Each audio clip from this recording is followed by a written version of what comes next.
আলাইকুম বন্ধুরা, কেমন আছেন সবাই? আশা করি সবাই ভালো আছেন। আমি আসান। তো আজকে যে একটা ভিডিও নিয়ে আসলাম, যে দেখেন একটা নৌকা, একটা বোট আর কি। এটি এমনিদের বোট ছিল। এটা ইতেজা পৌঁছায়, সুস্থভাবে পৌঁছাইতে পারছে। প্রায় 35 জন লোক ছিল। তো দেখেন, আমরা নিজেরা আসলে নিজেদেরকে ক্ষতি করি, ঠিক আছে? তো বিদেশের বাড়িতে মগো একটা জিনিস এটা মানতেই হইবে, মোরা যতই লাফালাফি করি না কি লেগে, কারণ বিদেশে আমাদের শাস্তিতে থাকতে হবে। যে বাড়িটা দেখছেন, এই বাড়িটা প্রায় 2 বছর হয়ে গেছে আসছে।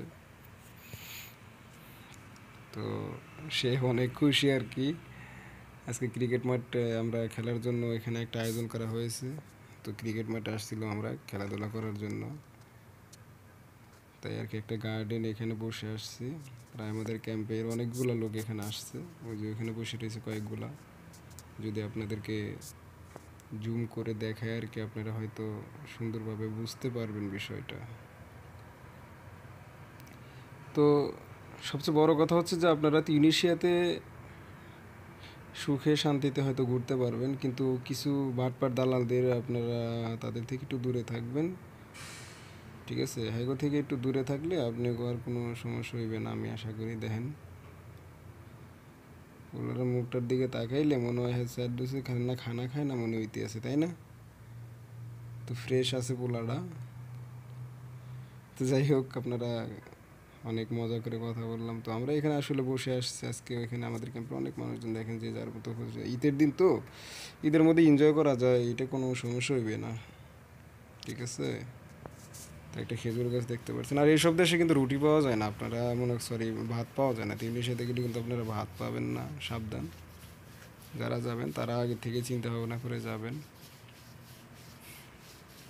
আসলে বিদেশের বাড়ি গেলে মগো কোনো কিছুর হুঁশ হয় না, ঠিক আছে? খাইতে বইলে খাইতেই হইবে, উঠতে হইলে উঠতেই হইবে। কোনো ডাইনে ভাবে না দেখে আপনারা আয়া পড়েন, কোনো সমস্যা হইবে না ইনশাল্লাহ। বুঝছেন মোর কথা? তো যেটাই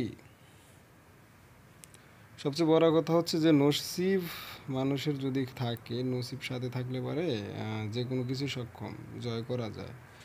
আর যদি ভাগ্য যদি আপনাদের খারাপ থাকে, ওই আপনারা যদি মনে করেন যে বিমানে যাবেন, ওই বিমানও অ্যাক্সিডেন্ট হইবে। ওই আমরা ওই কি কয় ট্রলারে যান, ওই লঞ্চে যান, ওই স্টিমারে যান, সব জায়গায় ওই একই জায়গায় একই কাহিনী হইবে, বুঝছেন? সবচেয়ে বড় কথা হইতেছে মগো নসিবে যা আছে ওই হইবে। এত চিন্তা করা যাইবে না, আইলা আইতে হইবে। ওই 10 দিকে বাইবে, কখনো কাজ করুন যাইবে না, বুঝলেন? তো আল্লাহর উপরে ভরসা রাখতে হইবে। আল্লাহর উপরে ভরসা রাইখে বাড়াইতে হইবে। আসলে আমরা তো মধ্যবিত্ত ফ্যামিলির লোক, আমাদের যেদিকে আসলে রিস্কও নিতে হবে, ওই স্বপ্ন পূরণ করতে হইবে, সব কিছুই করতে হইবে। তো এখন দেখতেছেন বেন্যা হলে একটু ভালো দেখা যাইতে আছে।